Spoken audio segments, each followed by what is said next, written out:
Hey everybody, we are so excited that you have joined us.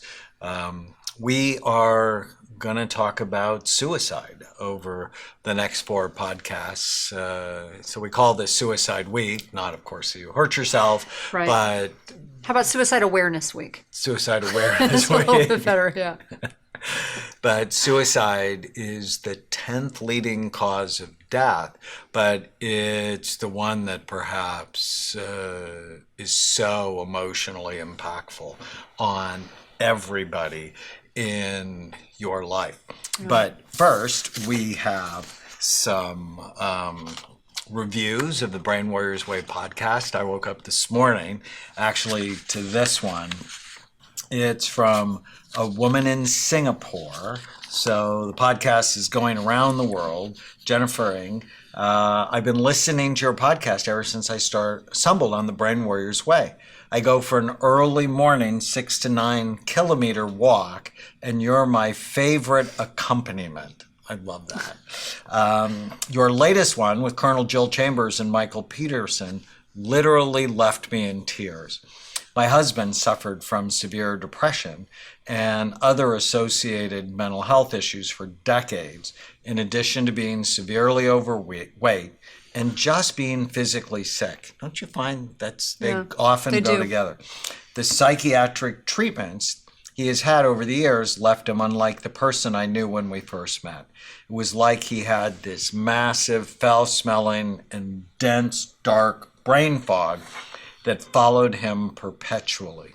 Whenever he got an episode, I'd just say that Dr. Doom's in the house. And yes, it's been incredibly stressful dealing with this. People often don't talk about the stress on the family of living with someone who's anxious, angry, depressed, addicted. Thankfully, a few years ago, he started to turn his life around through exercise, eating clean, and getting the right supplements. Until I heard Colonel Jill and her husband share their experiences, I realized that my husband has been dealing with some sort of post-traumatic stress disorder that has never been treated. And then they go on to say they wish they could come and get a SPECT scan, but until then, they're just so grateful for this information. What I like is that this is a good point. She says until they can, because they're coming from Singapore, just the flight is, expensive. But she said until they can actually come to the U.S. and do what they would like to do, which is get a SPECT scan, they're just doing everything that we talk about, the whole program. That's what we want you to do. Do the program, right? So if you can't, because that's also what we're going to tell you to do if you come to the Amen clinics. Do we're the program. Going to tell you every day, is this good for my brain or bad for it? And you want to know. So do you have any experience with suicide in your life? Oh, dear Lord.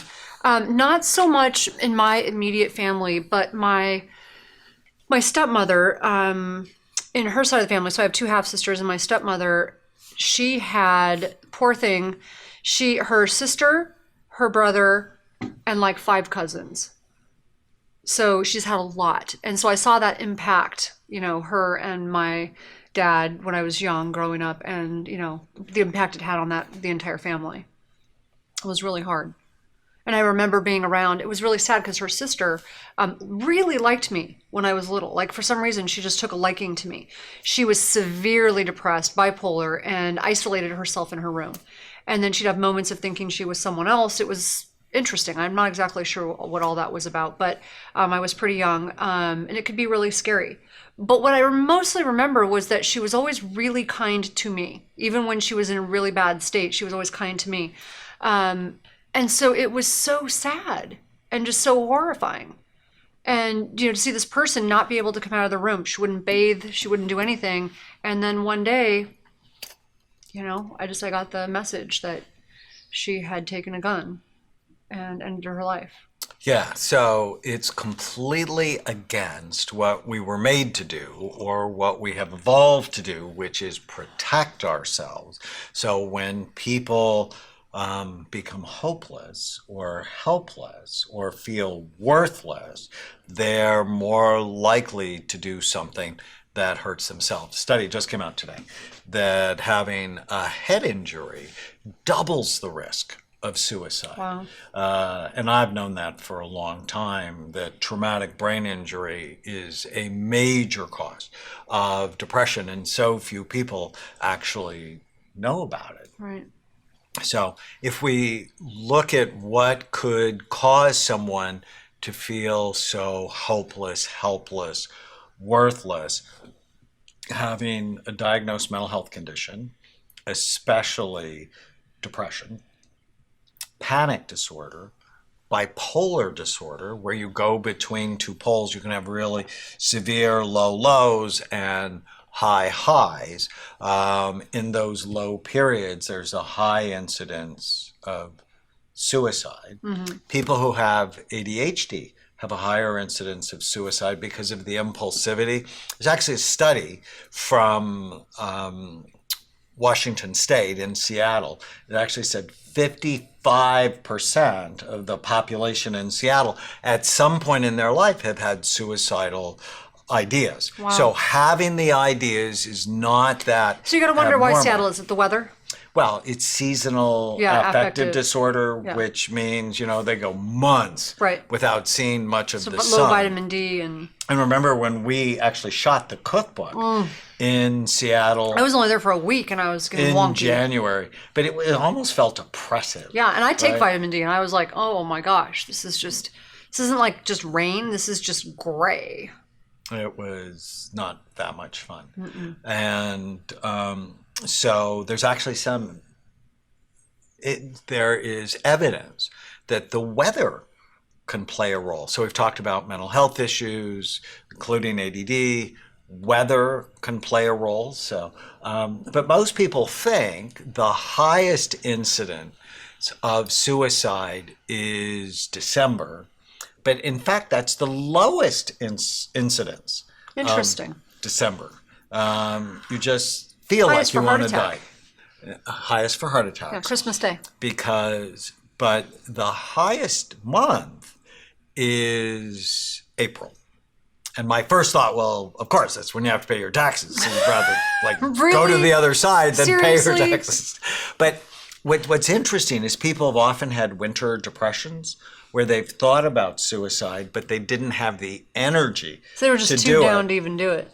But as the sun came out for longer in April and they began to get the energy, they would do something that they have been thinking about. In the military, it's actually different. The highest months of suicide are July and January, which are the months of military moves. So when you move and you lose your connection to your tribe, you become more vulnerable. And often on the show, when we talk about why things happen, we always talk about 4 circles. There's a biological circle, a psychological circle, a social circle, and a spiritual circle. Mm-hmm. So let's just dive into it a little bit, and then over the rest of the week we'll talk about more. So the biological causes of suicide. So major mental health problems. You described your stepmother's family loaded genetically, for it's depression terrible. and suicide. And so there's genetic causes. If you have family members that have done it, you're more vulnerable. That means you just have to take care of yourself more. We talked about mental health issues. We've talked about traumatic brain injury. Now, I remember when you told me you had thyroid cancer. Oh, my gosh. And even though you were not actively suicidal, you were sort of hoping. So, which is interesting, that ties into the spiritual and social. So the reason I don't think I was suicidal is because my religious beliefs really kept me from going to that other place. And also because of my mom. It was my mom. I knew my mom wouldn't survive it. So those connections are the only thing that really kept me from going there. I thought about dying. I actually thought how convenient it would be if a truck just hit me. but I couldn't do it myself. So when your thyroid is low, you're more likely to have suicidal ideas. And then looking at some other biological causes, if you have high lead, high mercury, you're more likely to be depressed. If you've been exposed to mold and you have brain fog, you're more likely to be depressed and entertain suicidal ideas. If you have something like Lyme disease. And it goes into a concept Marty Seligman first pioneered. I love this concept from him. It's called learned helplessness. Is you try to feel better and it doesn't work. And you try and it doesn't work. And you try and it doesn't work. And you try and it doesn't work. And pretty soon you say to hell with it and you stop trying. So that's when you learn to be hopeless. You have to wonder why some people, that happens and they give up and they have this learned helplessness, and others just decide they're going to fight, and it's almost like a, I'm going to show you type of... No matter what happens. No matter it's about what. a third of people. Isn't And it's about a interesting? third of animals. That no matter what happens to them, they have this Drive. level of resilience. Right. So biological and some medications can actually Oh cause... dear. So I have to tell you about that one. So about probably 13 years ago. It was probably shortly before I met you. I went through something medical where I couldn't sleep, and then they prescribed me some Ambien for about a week and so I could sleep at night. And I didn't think anything of it. I thought, oh good, I get to sleep at night, right? So I took the Ambien the first night, and I woke up the next day feeling really wonky. Like wonky, just in the brain, just not right. I did not feel right. I felt down. I felt tired, foggy. I felt off my game completely. But I thought, okay, well, whatever. It's probably just whatever I was going through. I didn't really think much of it.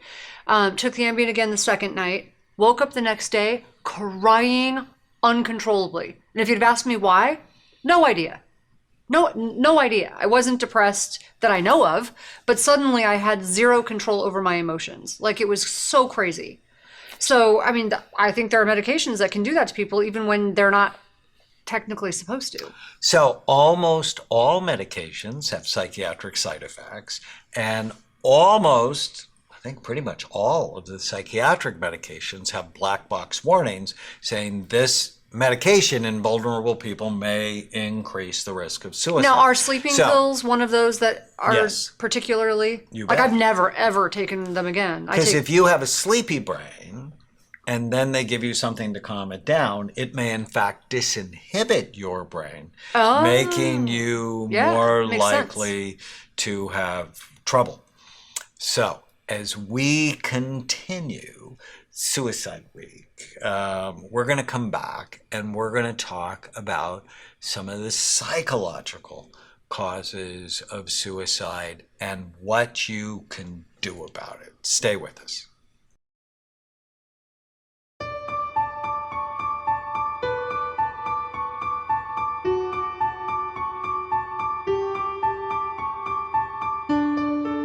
I will embrace my many strengths. I will not be tormented by my past. I will find the right balance. I will be calm and courageous. I will be free. I am not just bipolar. I am not just autism.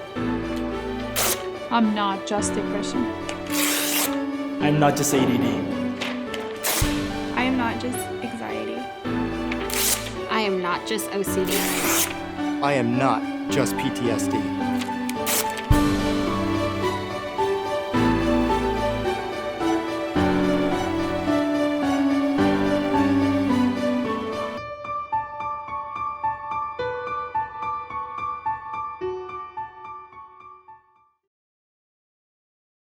Welcome back. We are talking about Suicide Awareness Week. This is our second episode, and I think this is a really serious topic. I know this has been something, I know a lot of teenagers struggle with this. This happened this year with Chloe. At school, they had a very dramatic event happen with one of the kids at school committing suicide, leaving a bunch of letters. And so this affects all of us. And I think this is really important to talk about. Why does this happen? I think in this episode, we're talking about the psychology behind it. Right. One other thing on the biology is I've actually published 2 studies on suicide.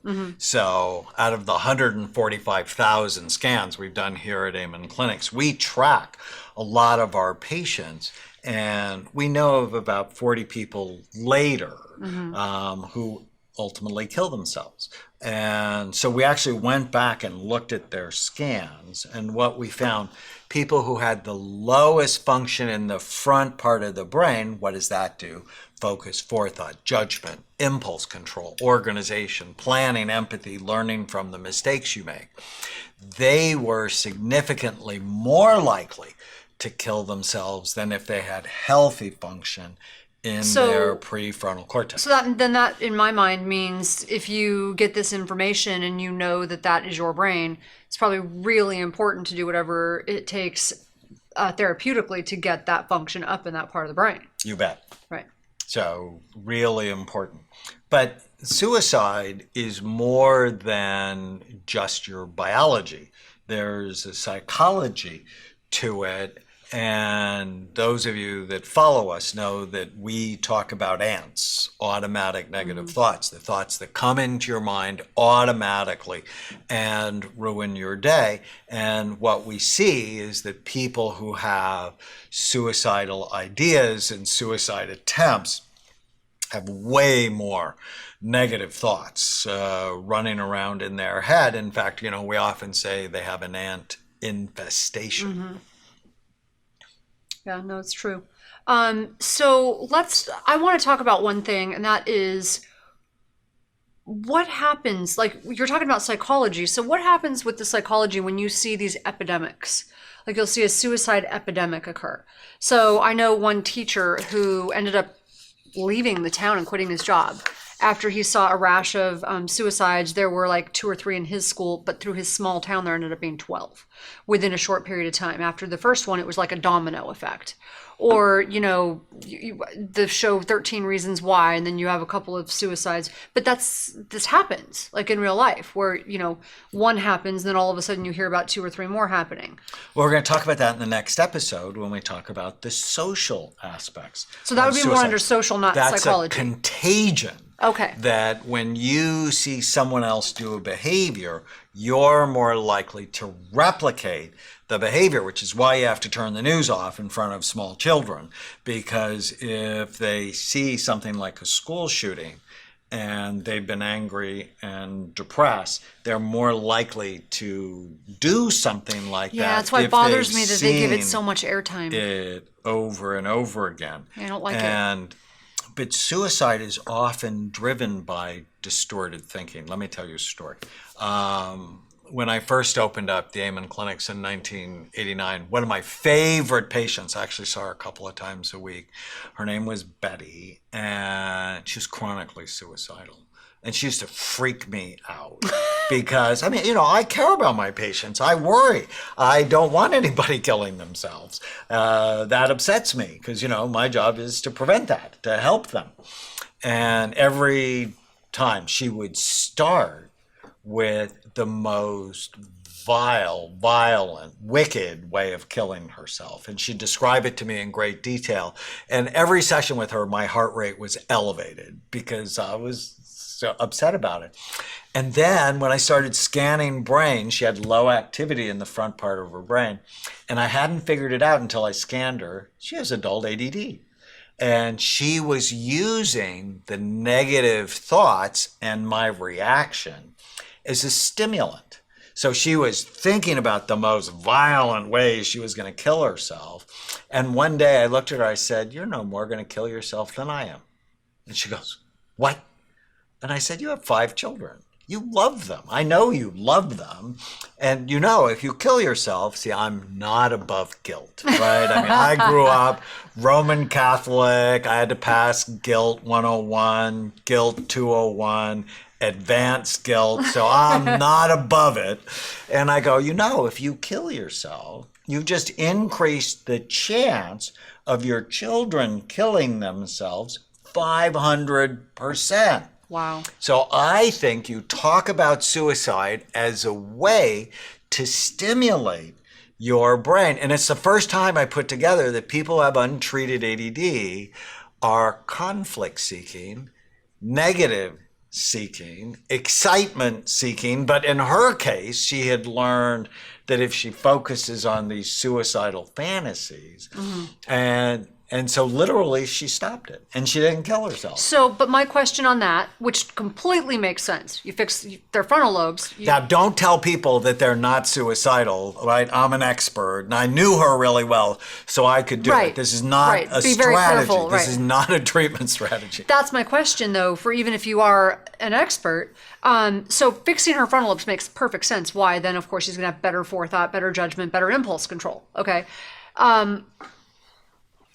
But does that actually help with what we were talking about, the psychology of her then not being actually suicidal? Like actually not feeling these negative urges? Well, for the psychology part, what we want you to do is when you feel mad or sad or nervous or out of control, write down what you're thinking. So important. And learning how to correct the automatic negative thoughts that go through your mind. And they've actually found this treatment technique, it's based on CBT or cognitive behavior therapy, is very powerful as a treatment, primary treatment for depression. Now, you have to get the brain balanced, right? So you have to strengthen her frontal lobes, and there's all sorts of ways to do it, from medication to supplements, treatments called transcranial magnetic stimulation, ketamine, which is one of the most effective treatments for suicidal patients. I've been very impressed by how quickly it can turn someone around whose brain has really gone to the dark place. But at the same time, you're working on the biology. You have to work on the psychology or disciplining your mind to feel better. Right. Okay. So here's my question as somebody who's been really depressed. Not suicidal, but really depressed. It's one thing if someone is actually voicing it and you know they're depressed, like you know what's going on. I mean, it's not hard to spot someone who's depressed. But if, for a lot of people who are depressed, I know, like in my case, I didn't want to talk. I didn't want people to know. Like you try to hide. So you're not talking about it. You don't want to share it because you don't even know what's wrong with you. You think it's your fault. You think you're lazy. All these weird thoughts go through your head. So you're really not talking about it to people. You're kind of hiding. It's almost like a shame thing. Well, and a lot of people do. I don't think many So people what do you knew do? that Anthony Bourdain was so depressed Right. that he would kill himself. Now, it's very important to understand that people kill themselves often when they're drinking.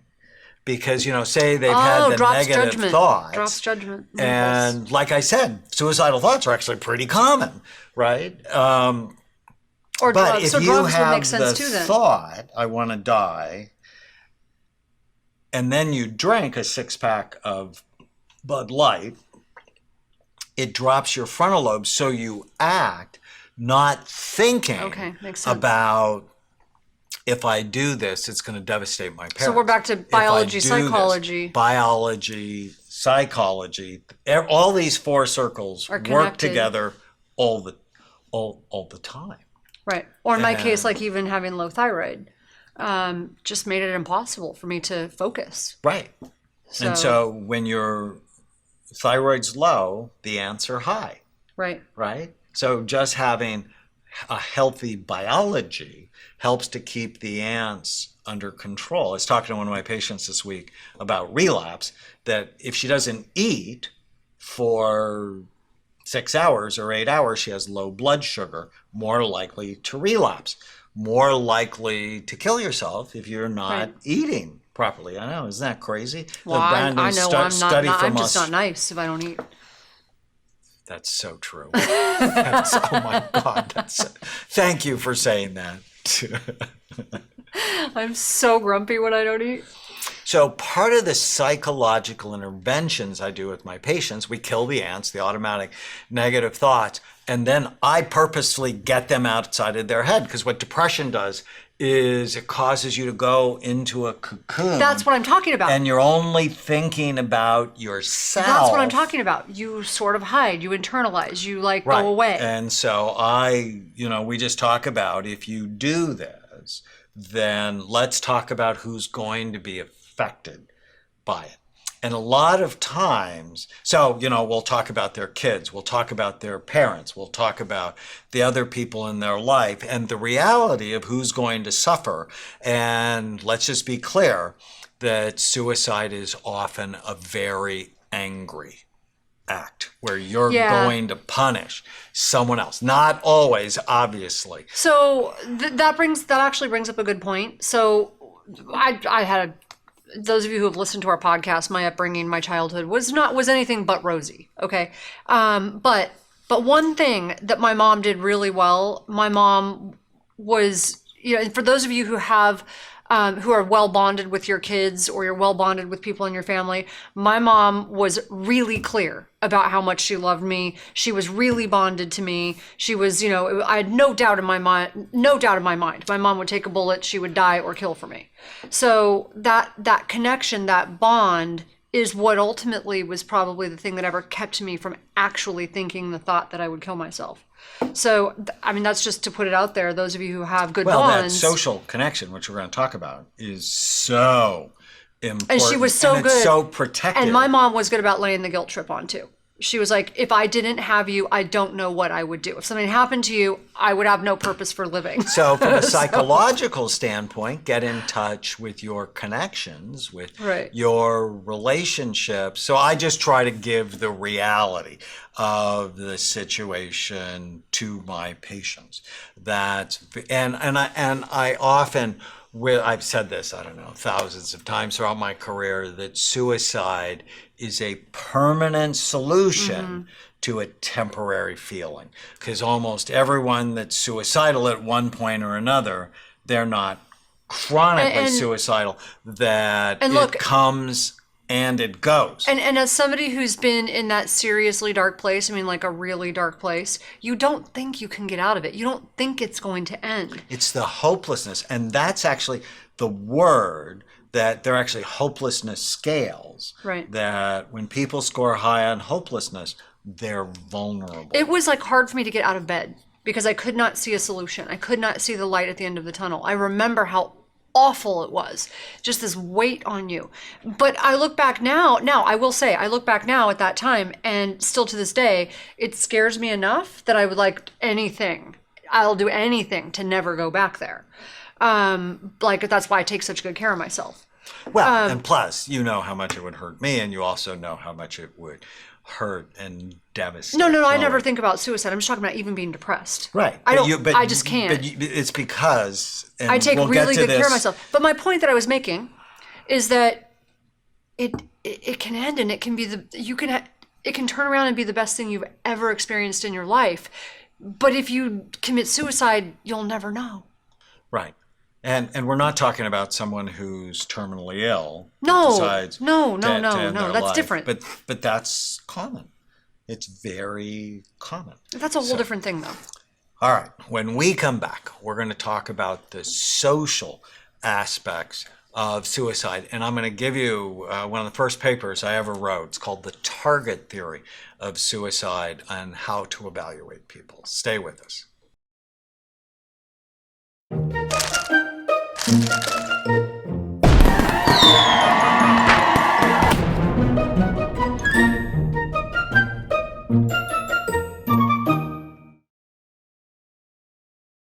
Welcome back.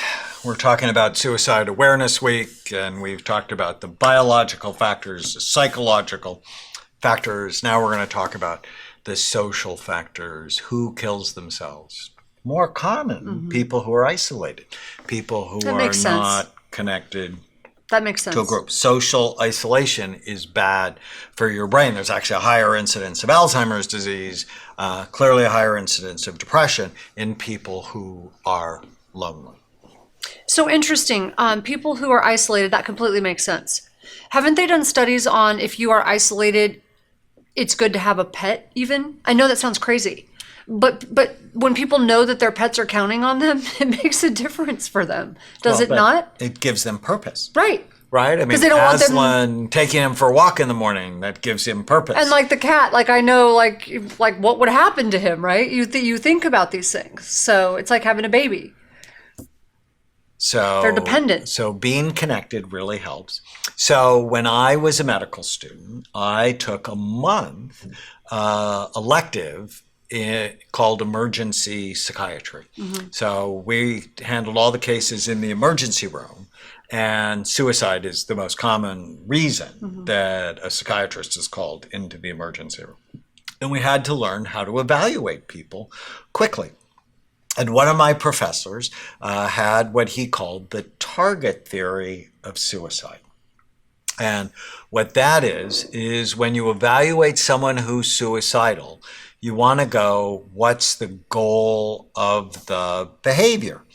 Is it that they want to change someone else, or you can't find the reason for the behavior? So the target theory is, who's the target? Is it They want to hurt someone. somebody broke up with them? Right. And they claim, you don't do well with this, they claim I that don't. if they don't come back, that they're going to kill themselves. And so you want to go, who's the target to their behavior? And if it's another person and the person gives in to the behavior, so they go, okay, I'm coming back to you so you don't kill yourself.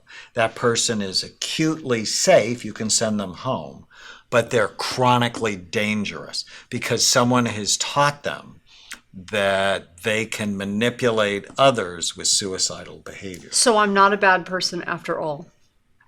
Do you want to explain that to our group? I had someone do that very thing. So I wasn't just evil. I didn't just say, well, go ahead. I didn't do that. I basically said, as a nurse, I have to report you. So this is not something that I am qualified to handle. I'm going to call someone to handle it. And one of two things is happening. You're either manipulating me or you're serious. If you're manipulating me, I definitely don't want you in my life. And if you're not manipulating me, you need to be seen by someone who's professional and can handle this. So. Wow. Yeah, it didn't go over very well. That's perfect. Your answer to that situation was perfect. And as soon as you said that to him, Snapped what did he him say? right out of it, got really upset. No, don't call anybody. Bye. So that's a perfect way to handle it. Too often people give in because they don't want the guilt associated with it. But you actually offered help, but you didn't give in to the behavior. People who don't give in to the behavior, that person's at risk if they're not going to give up the idea. He gave up the idea Right. of it because he was clearly manipulating you. But if they don't give up the idea, you need to hospitalize them Right. because they're dangerous. And I basically said, I'm hanging up and calling 911. Now, So- when you cannot find a target to the behavior, those people are dangerous. They have had a head injury, they have low thyroid, they have a major depression, or they're in a bipolar depression, and they're dangerous, and you have to be very protective of them. So you see, you can find the target, you give in to the target, so safe now but chronically dangerous. You don't give in, and they don't give up the idea of killing themselves. They're dangerous, you need to protect them. Or you can't find the target, you need to figure out why. So this is sort of a bizarre question, maybe. When someone is, if you determine as a professional that someone is truly suicidal, you can't find this target, how dangerous are they to others? Well, that's a different I mean, if someone is dangerous to themselves, are they potentially dangerous to others? Potentially, and we've all heard cases in the news repeatedly over the years of people who've killed other people and then killed themselves. So one of the theories about the school shooters is they are in fact suicidal, and they're going to take a lot of people with them. So they are devoid of a spiritual anchor, which we're going to talk about. Because my thought is, if you're getting to the podcast. place where you're willing to take your own life, other people's lives really don't mean that much to you. Well, Not necessarily, because there are many people who kill themselves who are highly moral people. They never would hurt anyone. Okay. And then there are people, either because they have damage to their frontal lobes or they're morally bankrupt, that I'm going to kill myself and I'm going to take as many people with me. And that's not uncommon. And one of the risk factors for suicide is relational breakups. Right. So, I mean, talking about this social custody battles and circle, not only custody battles, but divorce, right. breakups. You know, I often say people are never as crazy as the first 6 months when they're getting divorced. Oh no, those and domestic violence calls are what police officers are most afraid of. Right, because when our relationships break apart, that's when people tend to be more vulnerable. Yeah. And that's why getting your relationships right, in my new book, Feel Better Fast and Make It Last, there's a whole chapter on attachments and how important they are, because if your relationships aren't right, you're not right. There's actually treatment for depression called interpersonal psychotherapy. Teaching people to get along better with others actually treats depression in some studies as effectively is antidepressant medication. And when we get along, happy as can be, and if for whatever reason we're fighting, that makes me miserable. Now, I tend to be more homicidal than suicidal, right? F you is always better than F me. You always say, that's always healthier. But I'm glad you said that, not me. Finally, it's not me. So getting your relationships right is critical. And when you see people that have problems with suicidal thoughts, surrounding them with other people. You know, I think one of the most effective things we do for people here at Amen Clinics is not only do we evaluate you, we sort of want to evaluate your system and how can we get you more connected to other healthy people, because that just helps you so much. Right. I like it. So if we want to talk quickly, if you want to improve your relationships, ask yourself today, what is it I can do to make my relationships better? Have empathy for other people, be a good listener, be assertive, but the words I always say for assertiveness is firm And kind. and kind. Also, learn to have grace and be forgiving. It's so powerful. Forgiveness is just so powerful. Notice what you like about other people more than what you don't. I mean, that's really some of the simple ways to begin to improve your relationships. I think sometimes if you're in a really bad place, just doing one small, nice thing for someone else can turn it around. You know? So there's actually a study from Baltimore, the Baltimore Longevity Study. So it's a fairly famous study where they got people to volunteer. And over the next year, compared to the people who didn't volunteer, their hippocampus, that area in your brain we've talked about, the hippocampus is Greek for seahorse, that's involved with mood and memory, actually grew. Interesting. In the volunteers. So get outside of your head. And Barbara Bush actually wrote about this when her husband was head of the CIA. He stopped talking to her because he couldn't talk to her because all the things were classified. Terrible. And she got very depressed. It was around the time she went into menopause. So there were hormonal issues, so biological issues. But the social issues were really important because she felt very excluded, connected to him, and now she's very lonely. And what she found that really helped her a lot was she volunteered. So she got outside of her head into the head of other people, and it just made a huge positive difference. So I just had an experience really quickly with one of my nieces who she's been doing really well. She went to church camp recently and had this amazing experience, but came home. It's hard to keep up that high when you come home. She comes home and she kind of got back into the whole teenage thing of like bashing yourself, and so she felt really bad about herself one day, and she was beating herself up and just had a full-blown meltdown of just like how much she doesn't like herself, and she was just going crazy. And so I went and picked her up and I said, so what's different this week than last week? You were so high last week. What changed this week? And I wanted her to identify it. So I kept asking her questions to get her to identify it. And so basically we got, I kept doing this until she finally got to what I was trying to get her to get to.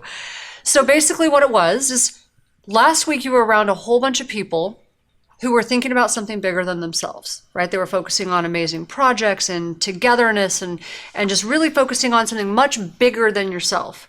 You had no social media and you had no mirrors. You had no makeup on and you had no mirrors, and you did not feel bad about yourself, not even once. But you came home, nose back in the mirror, nose back in social media. You're back thinking about the same things. You're not focused on that thing that's bigger than yourself or with your same group. And what happened? You spiraled, went right down the drain, went right back into a depression. And isn't that interesting? She goes, well, what can I do? I go, well, you tell me what you can do. So we went back and forth for a while, and she goes, well, I guess I could start thinking about something bigger than myself. Wow. And that will lead us into the spiritual component of preventing suicide. Stay with us.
Welcome back. We are on our last episode of Suicide Awareness Week.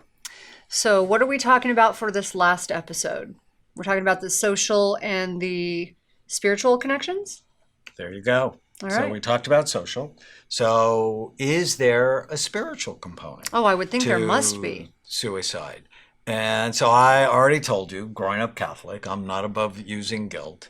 And there's actually studies on people who have near-death experiences. So, I mean, there are thousands of people who've reported what happens to them in that interim between death and coming back, And they're all where similar, they huh? see the light. Yeah. Well, they're all similar except for people who kill themselves, except for Oh. people who have suicide attempts.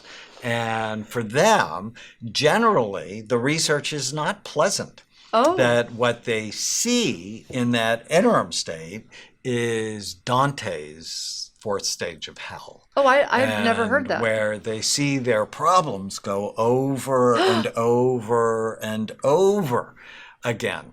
And so for all of my patients, I want to know, why are you on the earth? What is your sense of meaning and purpose? And some people think we're just here by random chance and that our life has no meaning, that we evolved out of the amoeba from the Big Bang explosion, and that there is no intelligent design. Right. There's no God. And so So it seems like it'd be a little easier to kill yourself if that's what you believe. if your except- life is painful And I mean, unless you've got really strong social connections. see, it's really easy to kill yourself if your brain's not right, your mind is infested with ants, you're lonely, and you have no spiritual connection. Right.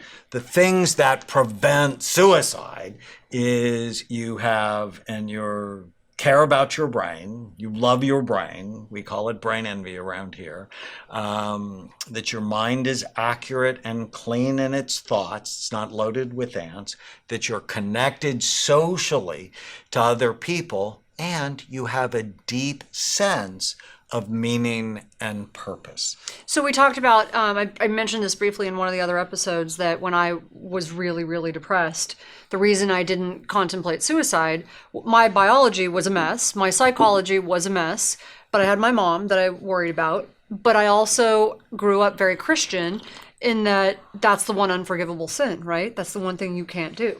And so, I don't know that suicide is the but that's what you're taught. unforgivable sin. Yes, that we is what are you're taught. Okay, that. so we're not here to debate that. That's what I believed, right? So I believed that thought. And so my spiritual beliefs at the time really kept me like, oh, you can't even start to think that. You can't go there. You've got to do something right, else. and as Catholic, So- growing up Catholic, it was very And so frowned upon. Right. And so my point being that your spiritual beliefs can make that difference. No question. Having a deep sense of meaning and purpose. And I'm really curious, for those of you that are listening, what do you think happens to you when you're dead? Do you think it's That's a good all question. darkness? Or do you think that there's more? And But people, then I start to get really sad because I think, what about the people who are mentally ill? What if you are schizophrenic? What if you have had a bad head injury? What if, like, that makes me really sad because. So let's talk about our friend Byron Katie. So we both love her. She's amazing. She wrote a book called Loving What Is. She teaches seminars around the world. And before she had her spiritual awakening, and for her it wasn't Christianity. It was... She's more Buddhist type of... Well, but it was really... So she was a nut. She was a nut. She was a nut. She was She was a in a halfway rager. house. She had An an eating alcoholic. disorder. She was an alcoholic. She woke up in a halfway house with a roach crawling across her foot when she had this revelation. Right. And she realized, this is in 1986 in Barstow, where I actually lived for 2 years. She woke up at a halfway house and realized that when she believed her thoughts, she suffered. And when she didn't believe her thoughts, she didn't suffer. Because she realized her thoughts were ridiculous, like they're tainted. And which is part of the psychological circle. But then she got so motivated to share the epiphany that she had and became a best-selling author and an amazing seminar leader. And this is a purposeful girl. And her when I scanned her, after I had met her brain looked terrible. I'm like, if you killed someone, I could probably get you off death row because her brain was that bad. That's a terrible thing to say. I thought it was an awesome thing to say. But she wasn't suicidal and was one of the most peaceful people that I've met because her psychological circle was good, her social circle was good, and her spiritual circle was amazing. So even though she had bad biology, because of her sense of meaning and purpose, she was no more going to kill herself than I would.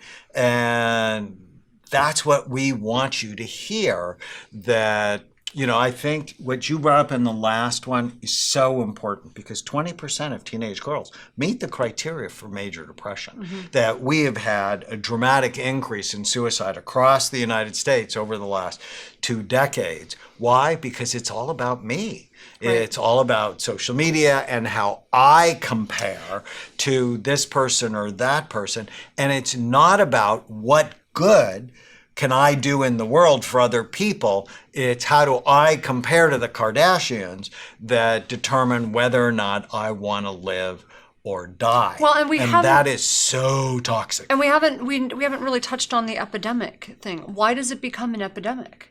Why do these kids? In large part, it's just what you said when you were dealing with the girl you were talking about. It's social media. It's a lack of purpose, not to mention birth control pills deplete serotonin. But it's not always increasing girls. the risk of depression. But it's twice as much in girls as it is in boys. So this is an interesting statistic we haven't talked about. The girls actually attempt to kill themselves way more than guys. Oh, interesting. It's like 4 times as much as guys. But guys actually kill themselves twice as much as girls. Right. Because guys tend to not cry for help. Well, and they choose and more they choose lethal. more violent means. Right. Or a girl is more likely to overdose. But do you think that the way that I know we've got one study that says this, but I want to know from your experience, the way that the media portrays it, or the way that it's on social media now when kids kill themselves, does it almost glamorize it? Or is it because if there's a kid, now that we've got so much social media, if someone's having those thoughts already and then they see it over and over again that someone's done it, does it reinforce, oh, I should do that too? Like, what is the reason that it happens? Well, in you've epidemics? heard me say that people are contagious, right? Just holding the hand of your partner, holding the hand of your partner, you begin to take on their breathing rate, their heart rate, even their brainwave patterns, right? People are contagious. And so if you're watching, so you follow this celebrity and that celebrity kills themselves, there's a part of you that's relating to them and you're like, oh, well, maybe I will go out in that kind of blaze of glory. Or if you see someone like the kid who killed himself at the high school that my daughter used to go to, and he left a bunch of letters, and you see all the attention that got. Right. Or and it's already been in your head. And your brain, because suicide is the 10th leading cause of death in all of us. It's the 2nd leading cause of death in teenagers, behind car accidents. So if you're already contemplating it, and you don't have your frontal lobes fully developed, and the front part of your brain so you're is not things thinking like long-term empathy, consequences. forethought, judgment, impulse control. But you're beginning to see, if I do this, it's going to affect my mom this way. It's going to affect my dad this way. It'll affect my siblings. It'll affect my friends, my coworkers. Because suicide, damages everybody in its wake, right? I've just seen that over and over again. But having a sense of meaning and purpose, that's why, if those of you listening haven't read Man's Search for Meaning, oh my gosh, it's so heavy and so good. Special. Yeah. And in my new book, Feel Better Fast and Make It Last, I write a lot about some of the main principles that Dr. Frank. Well, and we did a podcast with someone who worked with his organization and knew him personally. With Jeff Zeig, yeah. Yeah, it's so amazing. That book was just, I remember reading that book a long time ago. It's a great book. Great book. So, if you want to prevent suicide in yourself or in your kids or in your community, let's not make it just a simple answer like stop playing video games. Although, stop playing video games. Get off social media so much. There are biological factors like head trauma or even vitamin deficiencies. A B12 deficiency is associated with depression and psychosis. There's psychological factors like believing every stupid thing you think. There's social factors, hanging around with people who have that kind of behavior, or people who bully you or ostracize you. And there's spiritual factors. And intervening in any one of those circles can help prevent suicide. Intervening in all 4 of the circles really helps to get you well. Just to end this, one last thing I wanted to share is one of our favorite family movies we watched probably 8 times, Soul Surfer. I love the story of Bethany Hamilton and how she lost her arm in a shark, she's a surfer, and she lost her arm in a shark attack, and she went through this really hard time of recovering and sort of getting herself back, and she became depressed. But what she did is she went on a mission trip to Thailand, and she helped people much less fortunate, and it really shifted her thinking, right? So she did that thing that's bigger than herself. She got out of her own head. She went and saw and helped people who were suffering. And I love the part of the movie where she says, I don't need easy, I just need possible. It might not be easy, but there's hope out there. It's possible, right? So one of the best ways to help yourself is to go help others. Stay with us. Use the code podcast10 to get a 10% discount on a full evaluation at amenclinics.com or on our supplements at brainmdhealth.com. Thank you for listening to the Brain Warriors Way podcast. Go to iTunes and leave a review, and you'll automatically be entered into a drawing to get a free signed copy of the Brain Warriors Way and the Brain Warriors Way cookbook we give away every month.